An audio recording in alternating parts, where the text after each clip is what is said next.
Good morning, students. Today we will going to discuss history, and our first chapter of history is tracing changes through 1,000 years. So, students, it is our lecture number 1 on this chapter.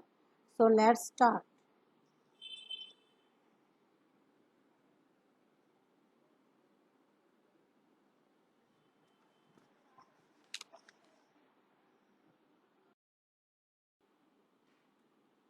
Yes, students. So, our first chapter is tracing changes through 1,000 years.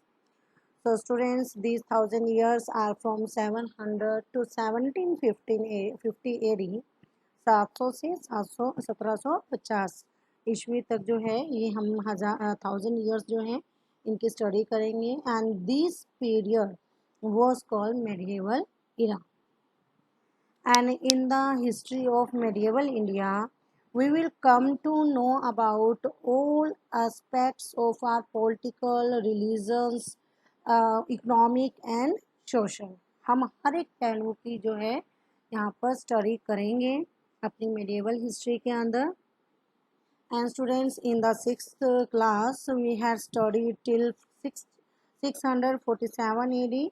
That period was the ancient period. और जो हमारी 6th class की history थी वो हमारी सारी ancient period की history थी. And we can call it ancient history. So now we will start.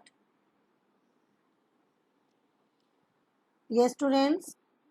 So take a look at map 1 and 2. Map 1 was made in 1154 CE by the Arab geographer Al-Idrishi, and the section reproduced here is a detail of Indian subcontinent from his larger map of the world. Map 2 was made in the 1720s by French cartographer. The two maps are quite different even though they are of the same area.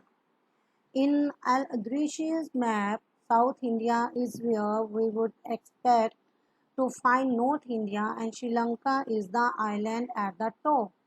Place names are marked in Arabic, and there are some well-known names like Kannauj in Uttar Pradesh, UP, spelled in the map as Kannauj. So students, so moving on next slides. Yes, students. So now we will start with a map, and it was made by Al-Idrishi. So students, you can see he made a word map and showed India in it. He had shown South India upward, where today we see North India. Yes, you can see.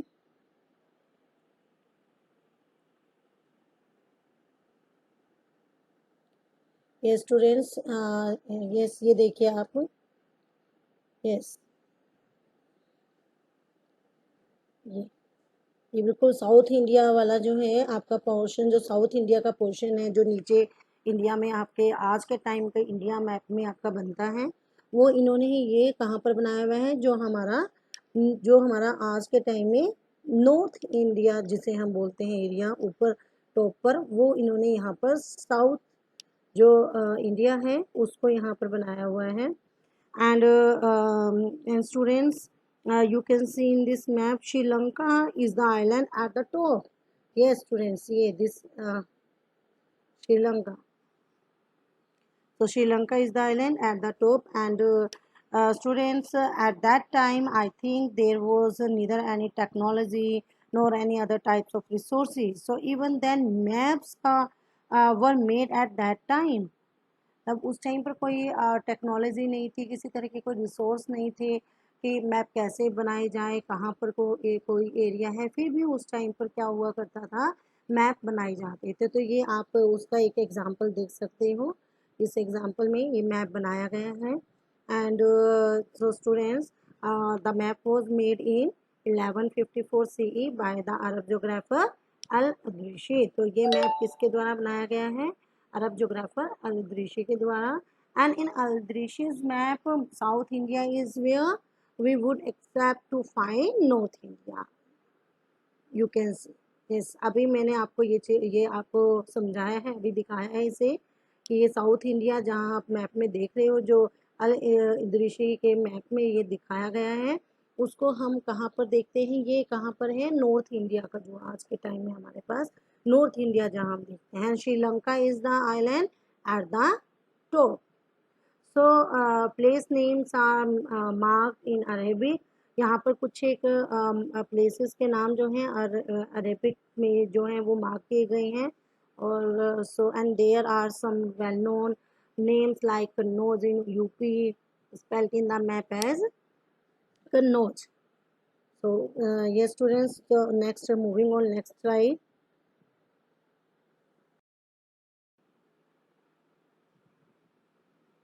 So yes students, so now map 2 was made by a French cartographer in 1720s. So Uttar Pradesh, map 2 was made nearly 600 years after map 1, during which time information about the subcontinent had changed considerably, and this map seems more familiar to us, and the coastal areas in particular were surprisingly detailed. This map was used by European sailors and merchants on their voyage. So students, जैसे कि आप map to में map first आपने देखा, map one में आपने जो काफ़ी मैप वन और मैप टू के अंदर आप जो है काफ़ी चेंजेस आपको देखने को मिलेंगे। मैप वन में आपने देखा कि कितना आपका जो जहाँ पर इस टाइम पर आज के टाइम पर जो नॉर्थ इंडिया है वहाँ पर पहले उन्होंने साउथ इंडिया बनाया हुआ था। एंड मैप टू जो है ये नियर अबाउट वो बता रहा है, नियर अबाउट ये 600 ईयर्स आफ्टर मैप वन ये बनाया गया था। कि मैप जो मैप वन बना उसके 600 साल के बाद जो है ये मैप बनाया गया। एंड इस during which time information about the sub continent had change considerably. तो यहाँ पर जो है इस पीरियड में जो ये सब कंटिनेंट थे इनके बारे में जो इंफॉर्मेशन है उसमें वो काफ़ी ज़्यादा वो बदल गई थी, चेंज आ गया था।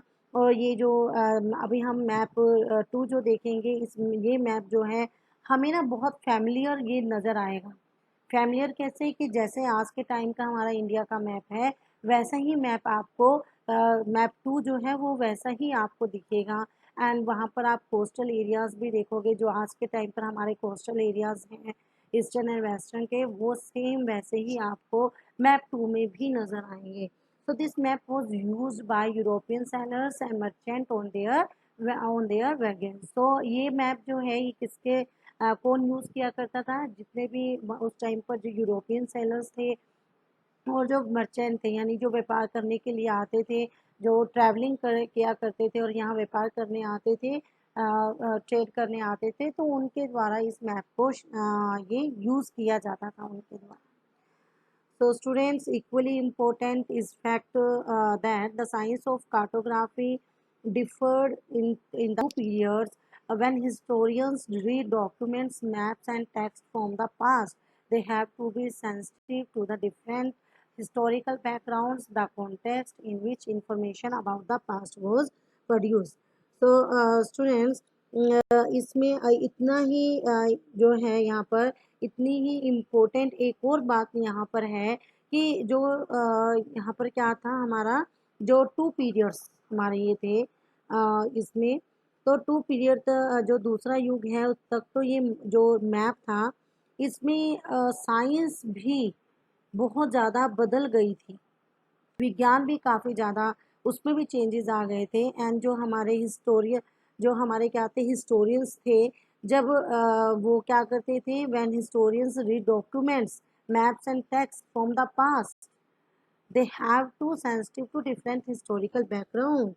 जो हमारे हिस्टोरियंस थे वो क्या थे, जब वो बीते हुए युगों के जो डॉक्यूमेंट्स थे, उनके जो मैप थे या उनकी जो टेक्स्ट थे उनकी वो स्टडी करते थे, तो उनके लिए ना उन इंफॉर्मेशन के उन इंफॉर्मेशन के कॉन्टेक्स्ट में उनकी जो अलग अलग जो उनकी क्या थी ऐतिहासिक हिस्टोरिकल जो बैकग्राउंड्स थी उनका भी वो उनको ध्यान रखना ज़रूरी हुआ करता था उनके लिए, जब वो ये सब स्टडी किया करते थे।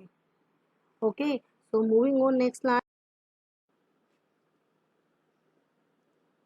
Yes, students, so you can see in this map 2, gradually information has started increasing. People started migrating as business grew more. Things started to get better. So map 2 was made in the 1720s by a French cartographer. Actually ये जब time period आया तो शायद उस time तक जो है क्या हुआ, माइग्रेशन स्टार्ट हो गई, व्यापार शुरू हो गए, लोगों की नॉलेज बढ़ने लगी। ओके, लोग एक जगह से दूसरी जगह पे जाने लगे और बिजनेस जो है वो ग्रो होने लगे। तो जो चीज़ें थी वो पहले से ज़्यादा बेटर होने लगी। तो जो मैप 2 है was made in the 1720s by a French cartographer. And student, this is very similar to the map of India. And you can see in this map, uh, yes students, so yes, this is the portion that is very similar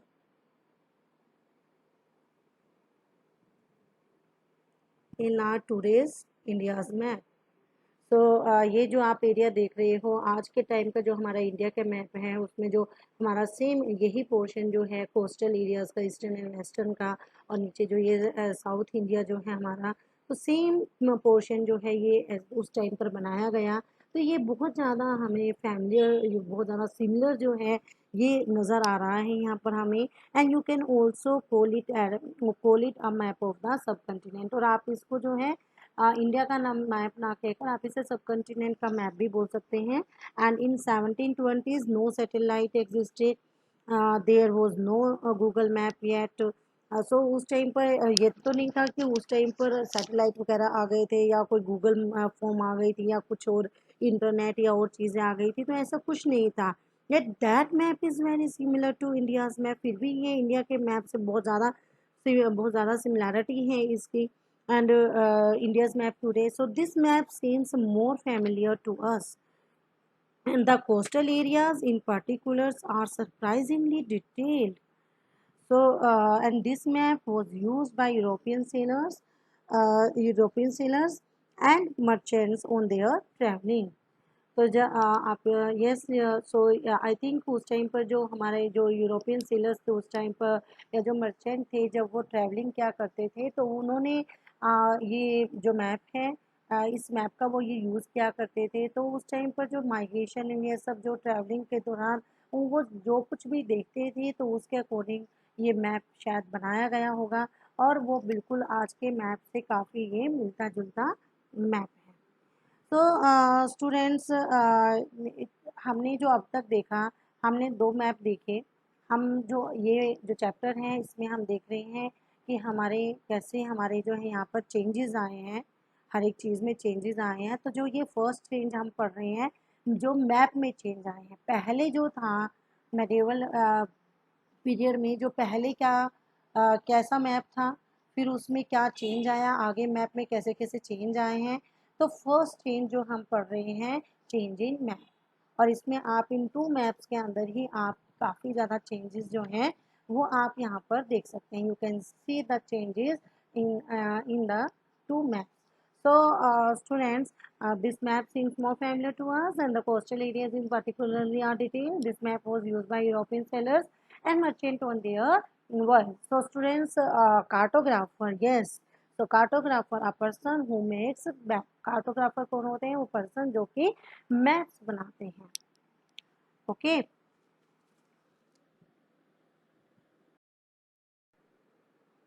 Yes, students, so now we will discuss new and old terminologies. This is our second change in meaning of different terms over time. So, students, if the context in which information was produced changes with time, what about languages and meanings? And historical records exist in a variety of languages which have changed considerably over the years. Medieval Persian, for example, is different from modern Persian, and the difference is not just with regard to grammar and vocabulary, the meaning of words also change over time. तो students actually अगर time के साथ साथ जो हमारे information के context change हुए हैं, तो लैंग्वेजेस और मीनिंग के साथ क्या होता है, और जो हमारे हिस्टोरिकल रिकॉर्ड्स हैं उसमें कई तरह की लैंग्वेजेस जो हैं, वो हमारे जो हिस्टोरिकल रिकॉर्ड्स हैं वो हमें कई तरह की लैंग्वेजेस में मिलते हैं, और ये लैंग्वेजेस भी टाइम के साथ साथ बहुत ज़्यादा चेंज हुई हैं। फॉर एग्ज़ाम्पल जैसे हमारे क्या है मेडिएवल पार्सियन जो है, और जो हमारी मॉडर्न पार्सियन है उसकी लैंग्वेज से काफ़ी भिन्न है, वो काफ़ी चेंज है। और ये जो चेंज है ये सिर्फ ग्रामर और वोकेबलरी में ही नहीं है, इवन कि यहाँ पर जो इसके वर्ड्स हैं, ओके, जो मीनिंग्स ऑफ वर्ड्स हैं वो भी काफ़ी ज़्यादा बदल जाते हैं। So students, now we take a term Hindustan. For example, today we understand it as India, the modern nation state. When the term was used in the 13th century by Minhaj Siraj, a chronicler who wrote in Parsi, and he meant the areas of Punjab, Haryana, and the lands between the Ganga and Yamuna. He used the term in a political sense for lands that were a part of the dominions of the Delhi Sultan. So the areas included in this term shifted with the context of the Sultanate, but the early 16th century Babur used Hindustan to describe the geography, the fauna and the culture or the inhabitant of subcontinent. So as we will see later in the chapter, this was somewhat similar to the way the 14th century poet Amir Khusro used the culture entity like India did exist. The term Hindustan didn't carry the political and national meanings which we associate with it today. तो students example के तौर पे जैसे हम Hindustan term ले रहे हैं, तो आज हम इसे जो है आज के टाइम में हम इसे modern nation state, the modern nation state जो है इंडिया के अर्थ में इसको मीनिंग में इंडिया का मीनिंग में द मॉडर्न नेशन स्टेट के रूप में लेते हैं। और 13th सेंचुरी में जब जो पार्सियन जो हमारे थे यहाँ पर 13th century by the mean by area of Punjab, when the terms was used in the 13th century, जब ये 13th सेंचुरी में टर्म यूज की जाती थी by the meant of area of Punjab Haryana and land between the Ganga and Yamuna. तो उस time पर क्या होता था, उस जब फारसी में इतिहासकार जो हैं मिन्हाज सिराज ने हिंदुस्तान शब्द का प्रयोग किया था, तो इसका मतलब उन्होंने कैसे लिया, पंजाब हरियाणा और जो गंगा यमुना के बीच का की जो एरिया है, लैंड है, उससे उसका मतलब उन्होंने लिया। एक्चुअली स्टूडेंट्स जो Islamic influence on India was considerable during the medieval era. जो हमारा मेडिएवल इरा था, जो हमारा मध्यकालीन युग था, उसके दौरान जो इस्लामिक जो थे उनका काफ़ी ज़्यादा इन्फ्लुएंस था इंडिया के ऊपर। And they also use to attack India a lot. उन्होंने काफ़ी ज़्यादा वो क्या करते थे, इन्वेशन यानी वो आक्रमण क्या करते थे। And India also had considerably influence over Islamic scripts. और जो इंडिया थी उनका भी ये नहीं है कि खाली इस्लामिक जो जगत था उसी का ही इंडिया के ऊपर इफेक्ट पड़ा, बल्कि इंडिया का भी क्या हुआ, इंडिया का भी काफ़ी ज़्यादा प्रभाव जो है वो इनके ऊपर पड़ा। सो चेंजेस हैपन कॉन्स्टेंटली, ऐसे ही चेंजेस लगातार होते रहे। And Hindustan is not its original word, it was named Hindustan by the Islamic word. ये हिंदुस्तान जो है ये उसका कोई ओरिजिनल वर्ड नहीं है, मूल शब्द नहीं है, बल्कि इसे ये किसने दिया था नाम, इस इस्लामिक जगत ने। And the people living on the east side of the Indus river are Hindus, and through Islamic word that area come to be known as Hindustan. Actually क्या था कि जो लोग क्या थे, जो लोग, जो सिंधु नदी है हमारी, तो सिंधु नदी के ईस्टर्न साइड की तरफ, जो लोग रहते थे, उन लोगों को वो लोग हिंदू हैं, मतलब इस्लामिक, उनके अकॉर्डिंग वो सब हिंदू थे। और उन्होंने उस एरिया को, जो सिंधु नदी के इस साइड की तरफ जो भी वो एरिया था सारा, वहाँ उन्होंने उसको क्या नाम दे दिया, हिंदुस्तान। ओके, वो उनको हिंदू कहते थे, हिंदू थे वो लोग, और वो उन्होंने उनको नाम दे दिया Hindustan. And he could not pronounce the words है, स्पेशली जो अरेबियंस थे। So they had letter A started speaking letter H. तो उन्होंने क्या करा, जैसे कि जो क्या थे, कि वो ना, ये जो वर्ड था सै, जैसे हमारे यहाँ सिंधु था, सिंधु नदी थी, जो सिंधु का जो सैव वर्ड था, वो उसको सही तरीके से प्रोनाउंस नहीं कर पाते थे, तो उसलिए उन्होंने उनको क्या करा, सैव वर्ड को वो है बोलने लगे। है जो लेटर है हमारा, है जो वर्ड है, वो लेटर जो है वो बोलने लगे, सै को है बना दिया, तो सिंधु का उन्होंने बना दिया Hindu. And they started speaking Hindu to Sindhu. तो उन्होंने उसको सिंधु से हिंदू बोलना शुरू कर दिया। So for them, present day Haryana, Punjab and land between Ganga and Jamuna was largely the territory of India.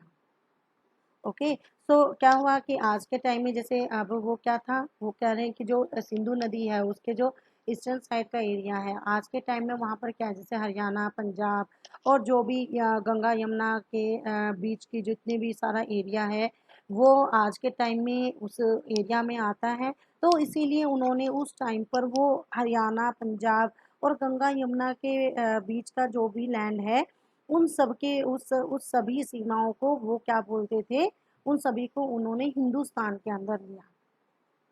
Okay, and south India didn't come under their concept of Hindustan. तो south India जो था वो उनके concept में नहीं आता था। वो जस्ट उसको क्या करते थे, तो सिंधु नदी के जो ईस्टर्न एरिया था, ईस्टर्न एरिया का जो था उसी को ही वो लेते थे। So the area included in the term never included South India. So by contrast, in the early 16th century, Babur used Hindustan to describe the geography, the fauna, and the culture of the inhabitant of the subcontinent. So as we will see later in this chapter, this was somewhat similar to the way the 14th century poet Amir Khusro used the culture entity like India did exist. The term Hindustan didn't carry the political and national meanings which we associated with it today.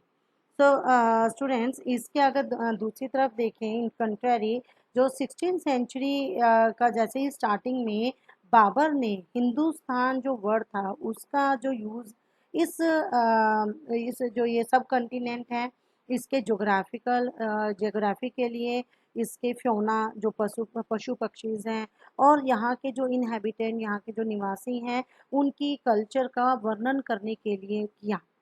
और ये जो use था, ये 14th century के जो हमारे poet थे अमीर खुसरो, उन्होंने भी किस शब्द का यूज़ किया, हिंद। हिंद को ही कुछ मतलब यही कुछ कुछ जो हिंदू के बिल्कुल एक जैसा सही था, तो उसने जो अमीर खुसरो थे उन्होंने इसका यूज़ किया। मगर लेकिन क्या था, जहाँ इंडिया को एक ज्योग्राफिकल और जो एग्रीकल्चरल तत्व के रूप में पहचाना जा रहा था, वह हिंदुस्तान शब्द से वो क्या थे, वो राजनीतिक और जो राष्ट्रीय अर्थ है वो नहीं जुड़े थे, जो हम आज जोड़ते हैं। तो स्टूडेंट, एक्चुअली क्या था कि जब बाबर ने जब यहाँ पर आक्रमण किया, यहाँ पर जब उसने अटैक किया, तो उस टाइम पर क्या था, सल्तनत पीरियड वो उस टाइम पर चल रहा था। So the sultanate period was going on at that time, and he called all areas with in the Delhi सल्तनत हिंदुस्तान। मतलब जो भी उस दिल्ली सल्तनत के अंदर जो जितने भी सभी एरिया आते थे, वो उनको हिंदुस्तान बोलते थे। As the ruler of the sultanate period increase their area, so the area of the India also increase. जैसे जैसे वहाँ के जो उस दिल्ली सल्तनत के जितने भी सभी सुल्तान थे वो अपने एरिया को बढ़ाते जा रहे थे, वैसे वैसे इंडिया का एरिया भी बढ़ता जा रहा था। And by the time Babur attack them, the area of India has become very large. जब बाबर ने यहाँ पर अटैक किया तो उस टाइम पर इंडिया का एरिया काफ़ी बड़ा हो चुका था। So for Babur today's India was the whole of India for him. तो इसीलिए बाबर के अकॉर्डिंग जो आज का इंडिया जो है, पूरा का पूरा इंडिया उस टाइम पर बाबर ने सारा उस टाइम पर लिया, क्योंकि वो एरिया बड़ा होता चला गया। So the word Hind was use by Amir Khusro, he also use the Hind word for the sultanate region. तो उन्होंने भी सल्तनत रीजन के लिए ही हिंद वर्ड का यूज किया, जो हमारे पोएट अमीर खुसरो थे 14th सेंचुरी के।